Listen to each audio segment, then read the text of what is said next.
Boulevard are running out of water. Where's it all going? Larry Miliete, accused of killing his wife, was back in court today. What psychiatrists determined about his mental capacity. California now joins 4 other states in legalizing human composting. Find out how the process works. When Disney and the Mighty Ducks came calling, this Carlsbad actor was cool as ice and learned how to play hockey. CBS 8 News live at 6 starts right now. Tonight, people living in Boulevard say they're running out of water, and it's not because of the drought. Now, they're reaching out to CBS 8 for a little help. Good evening, and thank you for joining us. I'm Carlo Cicchetto. I'm Marcella Lee. Homeowners in the area blame the lack of water on one of their neighbors, who they say is building a lake right on his property. CBS 8's Shannon Handy is working for you on the story and has all the details. Here in Boulevard, everyone lives off of a well system. Now people are discovering their wells are either completely dry or they're recovering water very slowly. There we go. For John Dolan, water is more precious now than it's ever been. Can't live without water. The 77-year-old retiree bought this property in Boulevard nearly 14 years ago and says he's never had dry wells until this past July. All 3 wells on the property went dry with each other within a week, all of them. John called a few experts who couldn't source a problem. Then he talked to his neighbors and learned they were having issues too. Rose on the bottom corner down that way, she has the same thing. What she used to recover in a day, half a day, is now taking 4 or 5 days. John says he and his neighbors soon figured out what they believe is the culprit. They claim another neighbor is building a lake on his property, and the well he has is 1,200 feet deep, whereas John's is only about 200. I truly believe that he is sucking up all of the resources on the water. John and his neighbors have called several county agencies, none of whom were helpful, so they reached out to CBS 8. We contacted the county and were told they have visited the property and found the property owner in violation of several county codes for, quote, unpermitted clearing and grading as well as an unpermitted structure. But when it comes to water, quote, in most situations and in this one, the county does not regulate the amount of water used for residential wells. Any dispute regarding the amount of water used from neighboring wells would be a civil matter between those well owners. There is no jurisdiction over this water, essentially. Apparently. It's a rock and a hard spot. I'm damned if I do and damned if I don't. John now has to spend hundreds of dollars every few months purchasing outside water just to get by. He's also let his garden go and only takes short showers, saying he's not sure what more he can do. If I wanted to move, I couldn't sell the place with no water. I couldn't afford to move. I mean, this is it. As for the property in question, it's called Shreddy Ranch. CBS 8 spoke to the owner by phone. He told us he inherited the property from his parents and is simply filling in a pond that existed there before, adding he doesn't want to have issues with his neighbors. However, a video posted to social media, which has since been taken down, showed him talking about building a lake in hopes of having jet ski competitions on it. John's response, he wants the county to do more, saying leaving it up to neighbors to figure out isn't getting them anywhere. People up here are living on this. They're depending on this support. This is a natural resource, but it's for everybody, not for one person. Shannon Handy, CBS 8.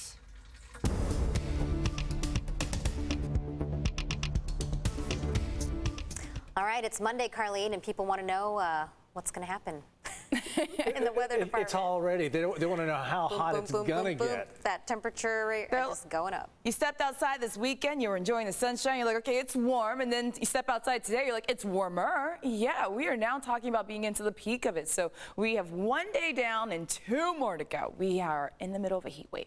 So when it comes to our temperatures, you're talking about daytime highs today, right back into those 90s across inland valleys. 93 degrees was the high today for Escondido, the same for El Cajon. You had 88 degrees for La Mesa, also 80 for downtown, the same for Oceanside. 106 was the high today for the desert in Borrego Springs.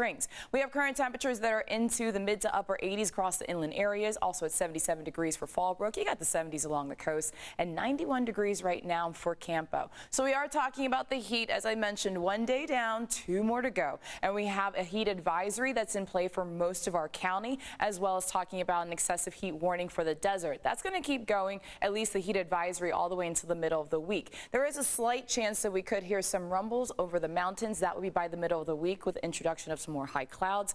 But then this is a short-lived one. So we are talking about much cooler temperatures as we go into the second half of the week, even putting us below seasonal by this weekend. So all those details are coming up. Back to you two. All right, Carlene, thanks.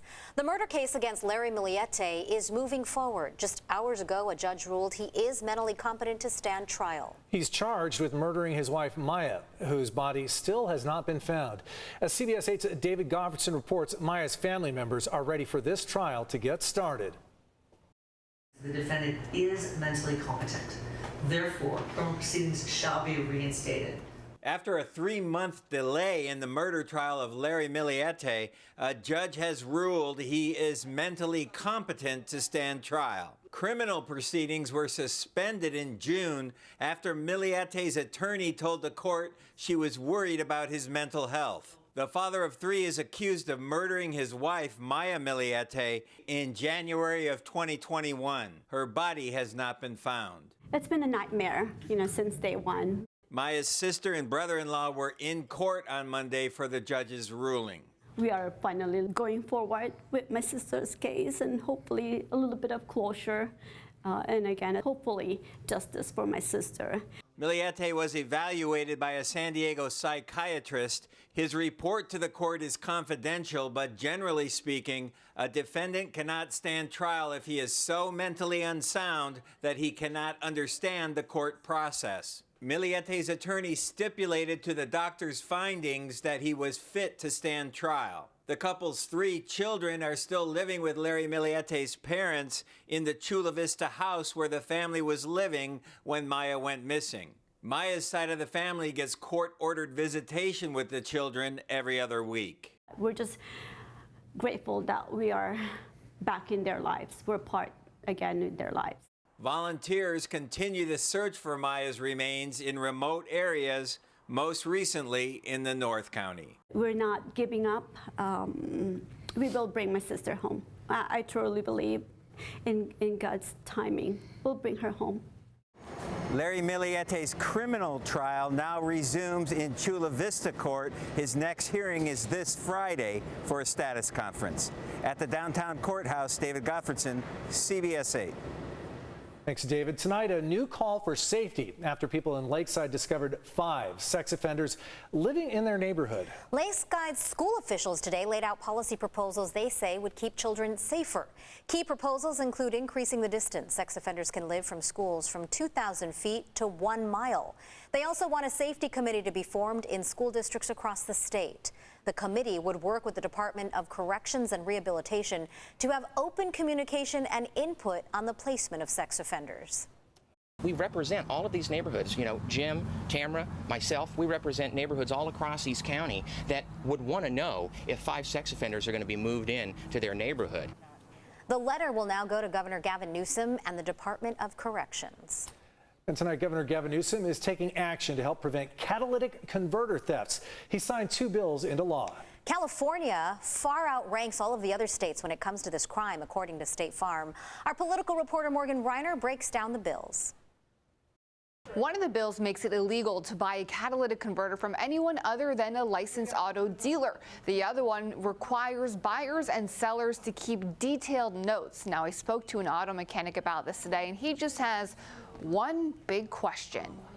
It doesn't take long to steal a catalytic converter. They can take out in a matter of, a minute or 2. Ace Auto Works' Tommy Dow said the proof is in the pudding. I get maybe 3 or 4 phone calls a week for people selling me used cats. Cats, he says he knows, are stolen. They always say, it's not stolen or whatever, but, the chances are very high it is stolen. Which is why he says he's happy Governor Gavin Newsom signed 2 bills into law this weekend to address the rising issue. Those brokers and those middlemen who pay top dollar for stolen parts, it will now be illegal in California to buy catalytic converters from anyone other than licensed auto dismantlers or dealers.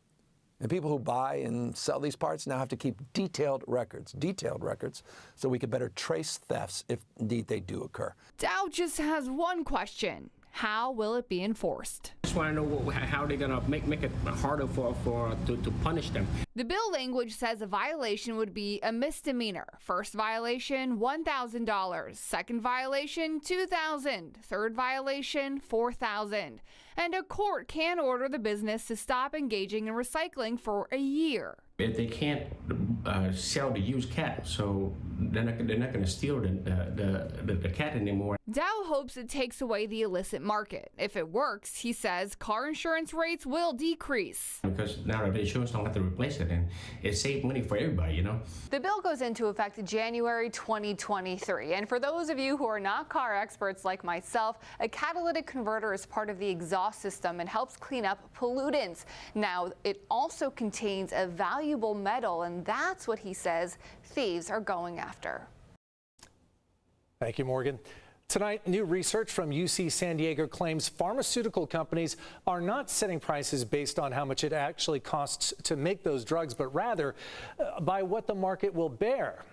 Right now, Americans spend more per capita on prescription medication than any other country in the world. The study shows that research and development costs are much lower than the price of the drugs. The pharmaceutical industry spent $83 billion developing drugs in 2019 and generated more than $490 billion in revenue.